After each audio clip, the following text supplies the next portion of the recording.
Bienvenue sur Culture Azonia, votre chaîne dédiée à la découverte des faits et des figures emblématiques de l'histoire mondiale.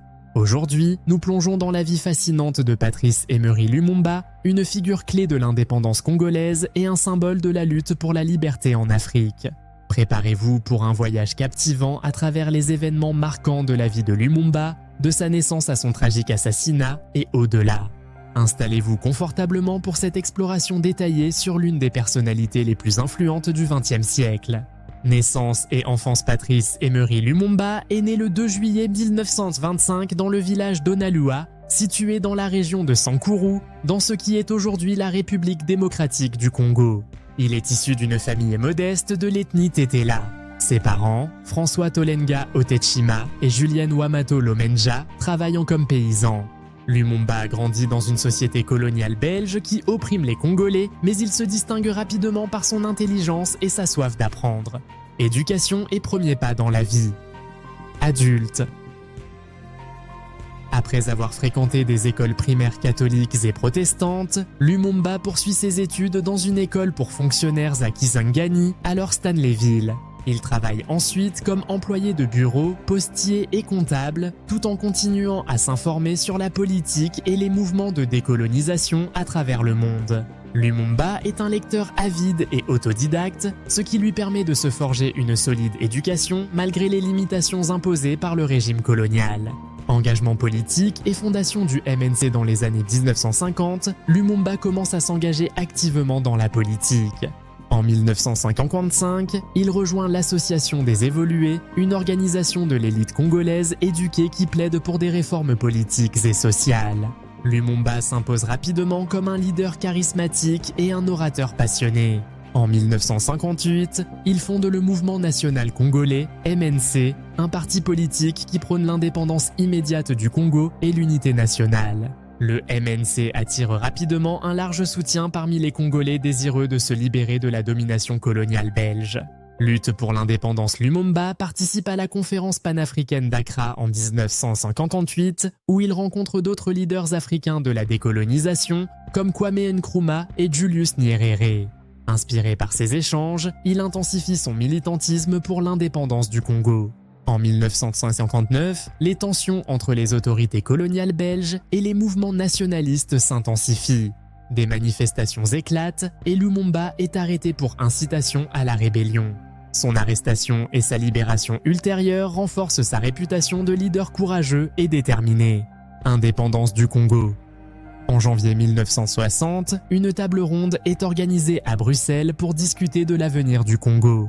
Lumumba y joue un rôle crucial en défendant l'indépendance immédiate et en rejetant toute forme de néocolonialisme. Le 30 juin 1960, le Congo accède à l'indépendance. Lumumba est nommé Premier ministre, tandis que Joseph Kasavubu devient président. Lors de la cérémonie d'indépendance, Lumumba prononce un discours historique dénonçant les atrocités coloniales et appelant à l'unité nationale et à la reconstruction du pays. Crise post-indépendance. L'indépendance du Congo est rapidement suivie d'une période de crise politique et de chaos. Les provinces de Katanga et du Sud Kasaï font sécession, soutenues par des intérêts belges et étrangers désireux de conserver le contrôle sur les ressources minérales. Lumumba sollicitait l'aide des Nations Unies pour rétablir l'ordre, mais face à leur inaction, il se tourne vers l'Union soviétique, ce qui inquiète les États-Unis et leurs alliés occidentaux en pleine guerre froide. Destitution et arrestation. En septembre 1960, Lumumba est destitué par le président Kasavubu sous la pression des États-Unis et de la Belgique, qui craignent son rapprochement avec l'Union soviétique.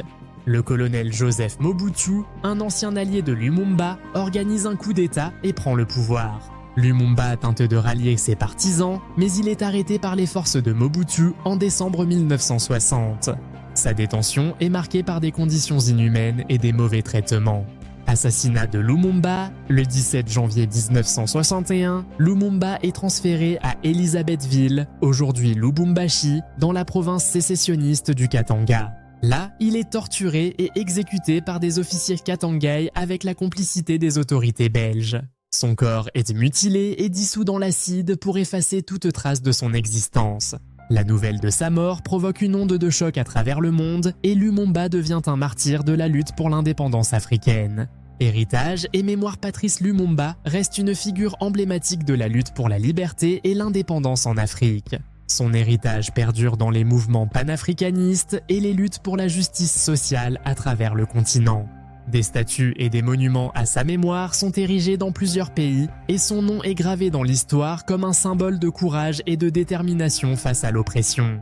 La vie de Patrice Emery Lumumba est un témoignage de la lutte pour la liberté et la dignité humaine. Son parcours, marqué par des défis immenses et des sacrifices ultimes, continue d'inspirer des générations de militants et de leaders à travers le monde. Merci d'avoir suivi cette exploration détaillée de la vie de Lumumba sur Cultura Zonia.